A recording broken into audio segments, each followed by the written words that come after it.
Welcome. In the previous presentations, we explored the nature of Atma, your true self, the consciousness that's the essence of your being and the ultimate source of happiness.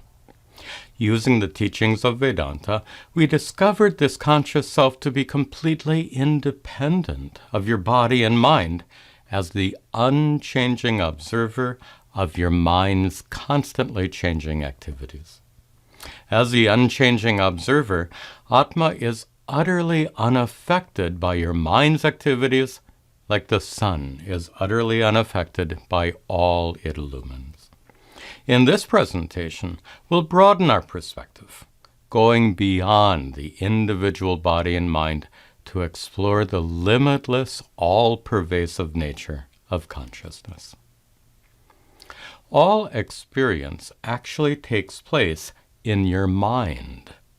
In fact, the only things you can directly experience are the activities of your mind. The world around you is experienced only indirectly, by means of your five senses: sight, hearing, taste, smell, and touch. Without these sense faculties, you couldn't experience the world at all. Each of your five senses conveys information about the world to your mind, where these perceptions become known to you as mental objects, which are called vrittis in Sanskrit. These vrittis are mental representations of the various colors, sounds, smells, etc. in the world around you. You directly know the presence of these vrittis in your mind, and with the help of these vrittis, you gain indirect knowledge of the world around you. For example, right now, you're watching me on a screen. But in order to see me, an incredibly complex process has to take place. First of all, light from the screen has to reach your eyes, where lenses on the front of each eyeball can then focus a tiny inverted image of me onto the back surface of each eye, where the retina is found. Then, the so-called rods and cones in those retinas convert those two tiny upside-down images of me into electrical impulses that travel along your optic nerves. Impulses from your right eye go to the left occipital lobe of your brain, and impulses from your left eye go to the right lobe. This process is so convoluted, it's amazing we can see anything at all. Right now, two tiny upside-down reversed images of me are creating electrical impulses in the neurons of your brain. Is that what you're experiencing right now? Of course not.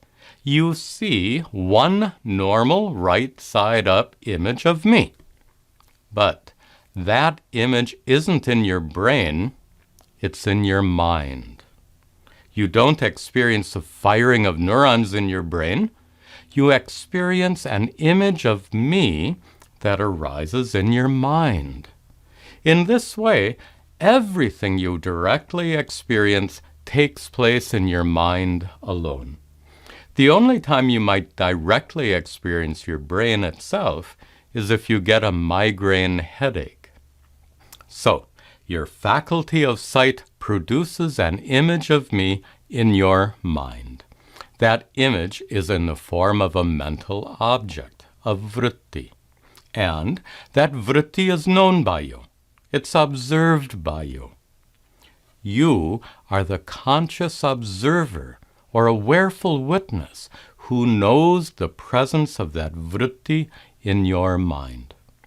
We use the word Sakshi for the conscious observer or awareful witness. Therefore, you are the Sakshi, the awareful witness of the image of me present in your mind right now in the form of a vritti. In addition to images produced by your sense of sight, your other faculties, hearing, taste, smell, and touch, also produce vrittis in your mind. Your sense of hearing produces vrittis that represent sounds, including the sound of my voice that you hear right now. Your senses of smell and taste produce vrittis that represent various odors and flavors. And your sense of touch produces vrittis that represent sensations of warmth and coolness, wetness and dryness, roughness and softness, and so on. All these sense objects perceived by you arise in your mind as vrittis, and those vrittis become known to you, the conscious observer, Sakshi. In addition to these perceptions, all your cognitions or thoughts also arise in your mind as vrittis and become known to you. When you're engaged in planning, evaluating, decision-making, etc., all these activities take place in your mind and are known to you, the conscious observer. In the same way, your emotions, too, arise in your mind as vrittis. Happiness, sadness, anger, and joy all appear in your mind as vrittis and become known to you as feelings. Thus, you are the Sakshi, the awareful witness or conscious observer of all the activities that take place in your mind, perceptions, cognitions, and emotions. Now, we're ready to proceed by using one of Vedanta's most powerful and profound teaching methodologies. This method entails a careful examination of your mind's three distinct conditions or states. Those states are Jagrat, the waking state, Swapna, the dream state, and Sushupti, deep, dreamless sleep. So far, our discussion has been focused on Jagrat, the waking state. In the waking state, as you interact with the world around you, everything you experience arises as vrittis in your mind and is observed by you, the awareful witness, Sakshi. Then, in the dream state, Swapna, you continue to observe vrittis in your mind, but those vrittis are produced by your dreams. While you're dreaming, your five senses don't function at all, so no vrittis can arise due to perceptions of the world around you. Yet, whenever you dream, you still perceive lots of things. People, buildings, sounds, smells, and so on. These perceptions don't come from the physical world. They come from memories of things you experienced when you were awake. While you dream, in addition to these perceptions, various thoughts and emotions also arise in your mind and are likewise observed by you, the awareful witness, Sakshi. But what happens in deep, dreamless sleep?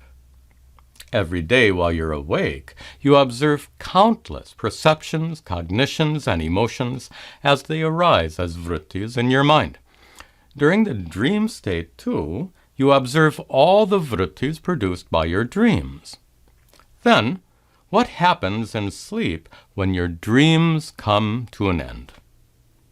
You observe nothing. Just as you observe the activities of your mind during the waking and dream states, in deep sleep, you observe the complete absence of activity in your mind. You continue to observe the contents of your mind, but there's nothing to be observed. No perceptions, no cognitions, and no emotions whatsoever. That means you remain completely conscious in deep sleep, but there's nothing to be conscious of. This assertion contradicts the common notion that deep sleep is a state of unconsciousness. But the teachings of Vedanta can firmly support the fact that you remain conscious in deep sleep. As we discussed before, to reveal your constantly changing vrittis, consciousness itself must be unchanging. And if consciousness is unchanging, then how can it turn off, so to speak, during deep sleep, and then turn back on during the waking and dream states? Consciousness isn't like the light bulb in your refrigerator that turns off every time you shut the door. The unchanging consciousness that continually reveals each and every vritti while you're awake or dreaming also reveals the complete absence of vrittis during deep sleep. Here's a helpful example. Imagine your mind to be like a room filled with furnishings. The table, chairs, lamp, and so on represent your vrittis. Standing inside the room, you observe its contents. Just like you, the awareful witness, Sakshi, observe all the vrittis in your mind. Standing in the room, you see not only its furnishings, but you can also look out through the window and see what's happening outside. The window represents your 5 senses, which enable you to perceive the world around you. This scenario represents the waking state, Jagrat, when you observe all the vrittis in your mind, including vrittis produced by your 5 senses. Next, let's consider the dream state, Swapna. When the curtains in the room are closed, you can no longer look through the window and see outside. In the same way, in the dream state, when your senses are inactive, you can no longer perceive the world around you. Yet, while you dream, you continue to perceive people, buildings, and other things as they arise as vrittis in your mind. But these vrittis aren't produced by your senses. They come from your memories of things you experienced when awake. That's like looking at a photograph hanging in the room of what you saw earlier when you looked out through the window before the curtains were closed. Now, suppose you're standing in the same room, but it's been radically transformed. All the furnishings have been removed. The walls have been painted with a non-reflective black paint. The beige curtain has been replaced with a black one. Even the floor has been painted black. On the far side of the room, out of your view and not visible in this image, a lamp continues to shine, and the lamp fills every corner of the room with light. As you stand in the well-lit, perfectly black room with your eyes wide open, what do you see? Nothing. You continue to see, but there's no longer anything to be seen.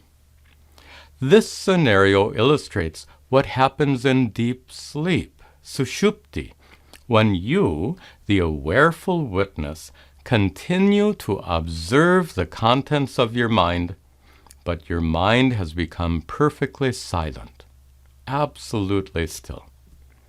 As I said before, in deep sleep, you continue to be conscious, but there's nothing to be conscious of. So, you, the awareful witness or Sakshi, are the observer of whatever happens in your mind during all 3 states of waking, dream, and deep sleep. These 3 states continue to alternate, taking turns every day and night throughout your life. Eventually, of course, when you die, this cycle of waking, dream, and deep sleep will come to an end. After death, when your brain and mind cease to function, you, the awareful witness, will continue to be conscious, but just as in deep sleep, there will be nothing to be conscious of. You'll be aware of the absence of anything whatsoever, like standing in the black room with your eyes wide open. From this, we can infer that the experience of being dead is similar to the experience of deep sleep. But then, according to the doctrine of karma, you'll eventually be reborn with a new body. And once again, you'll continue to witness the alternation of the three states, waking, dream, and deep sleep. Thus, the cycle goes on and on and on until the time of liberation, moksha. Now, we come to the last topic in this presentation. Suppose we sat down together to talk about all this, and I asked you, how tall is consciousness? How wide is it? You'd probably say, consciousness doesn't have dimensions like height and width. By saying this, you'd correctly state a fundamental truth, a truth that has far-reaching consequences. Consider the fact that anything that lacks dimensions, like height and width, can have no edge or border. That which is dimensionless is free from any boundary or limit, and that which has no boundary or limit is limitless. Besides that, whatever is limitless must be all-pervasive like space. Based on this, consciousness, which has no dimensions, is infinitely vast. But then, you might object by saying, consciousness can't be all-pervasive.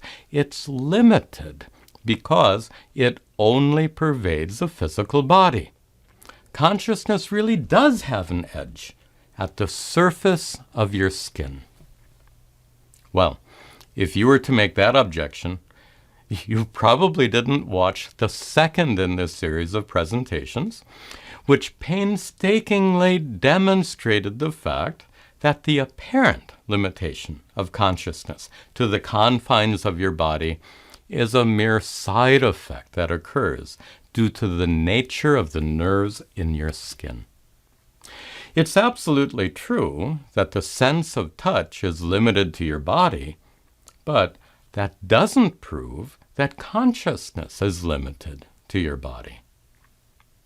Then, you might raise another objection, like this. If consciousness is limitless and all-pervasive like space, then it has to pervade everyone's body simultaneously. If consciousness really pervaded both our bodies right now, I'd be able to feel sensations in your body, and you'd be able to feel sensations in mine. That's a very good question, and we'll have to answer it carefully. First of all, what does it mean to experience bodily sensations? We already saw how each of your five senses, sight, hearing, taste, smell, and touch, produce vrittis that arise in your mind. So, sensations from your body arise as vrittis in your mind, and sensations from my body arise as vrittis in my mind. Since our minds are separate, our experiences will also be separate, even though consciousness pervades both our bodies simultaneously. Since you seem to be in an argumentative mood, you might raise yet another objection, like this. The vrittis that arise in the mind become known because they're illumined or revealed by consciousness, as you've already said. If consciousness is all-pervasive, then, since it's everywhere, it would illumine the thoughts in your mind and my mind simultaneously. But if consciousness simultaneously illumines your thoughts and my thoughts, then why can't we know each other's thoughts? That's another good question.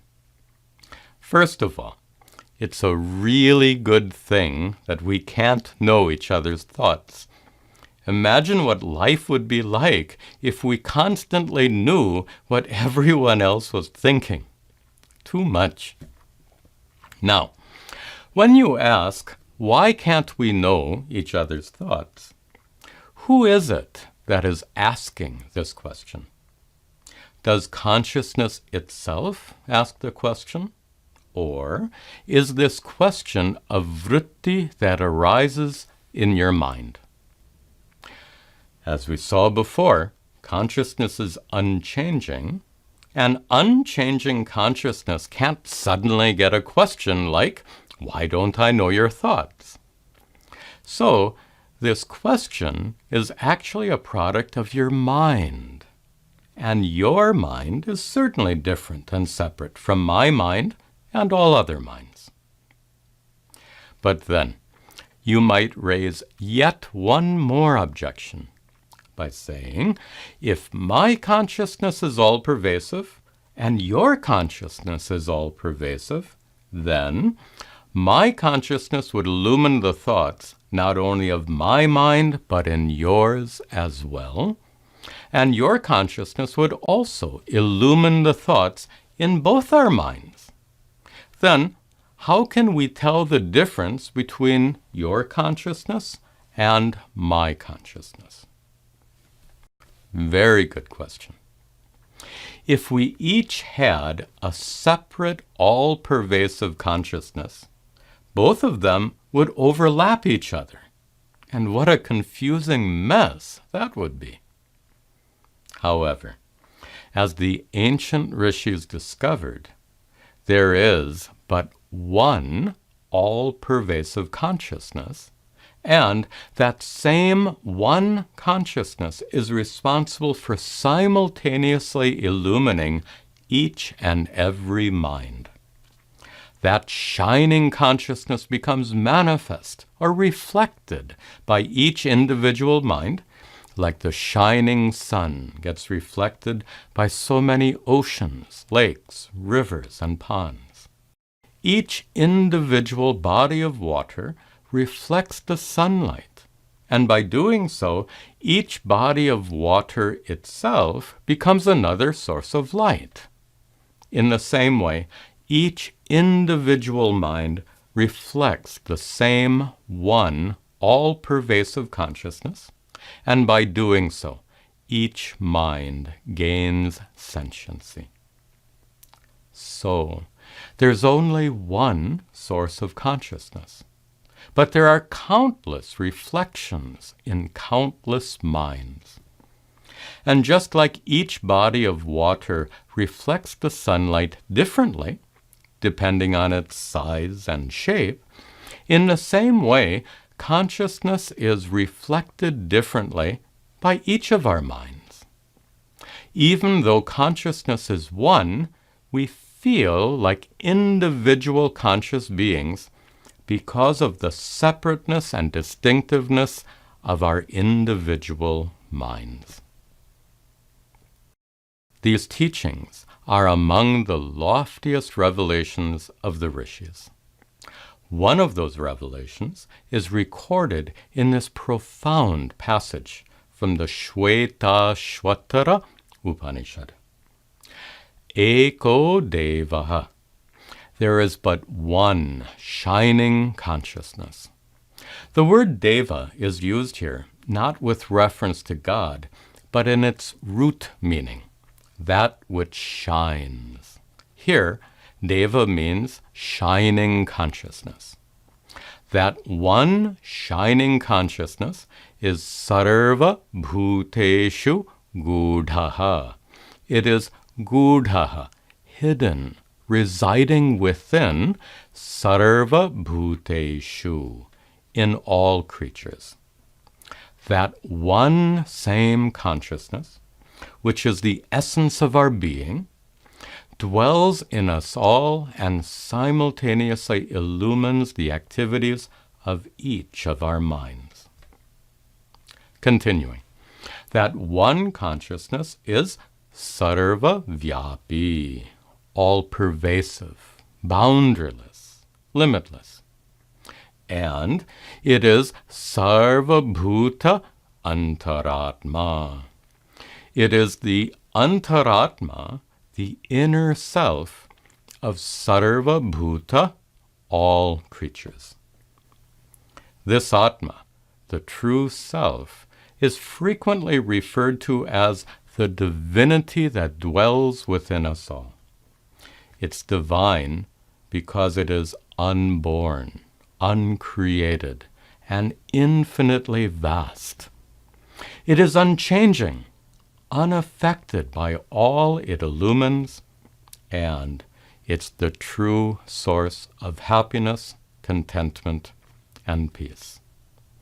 This is the vision of the ancient rishis, which we can discover with the help of their teachings by following in their footsteps.